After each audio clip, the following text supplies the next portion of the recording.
గారు, నేను చెప్పాను కదా మీకు చెప్తానని ఏ పండుగ అని.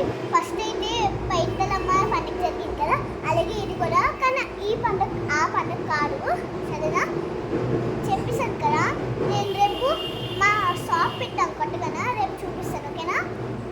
ఇంకా ముందు ఇక్కడ సత్తం పండుగ జరుగుతుంది. సత్తం పండుగ అయిన తర్వాత కొంచాలమ్మ పండుగ జరుగుతుంది. కొంచాలమ్మ మా ఊరికి అన్న అమ్మవారికి పెద్ద అమ్మవారు.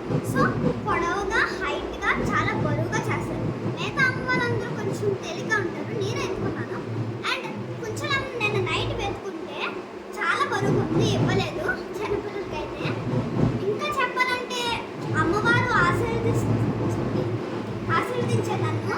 నేను అబ్బరికి నీళ్ళేసి వచ్చాను దండం పెట్టుకోవడానికి. అప్పుడు వెతుకోను, ఇలా కుంకుమ అమ్మవారే ఇలా పడితే అమ్మవారు ఆశీర్వదించినట్టు. అలాగే మా చెల్లెలు, మా ఒక చెల్లికి కూడా పడ్డది. అలాగే మా ఫ్రెండ్స్ని, మా చెల్లెల్ని చూపిస్తా.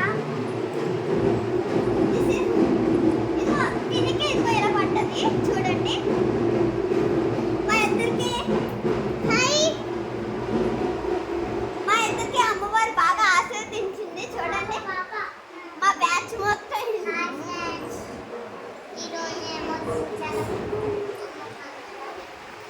Okay guys, bye guys. ఇంకా మీకు అమ్మవారివి ఇంకా షేర్ చేస్తాము. Okay, bye.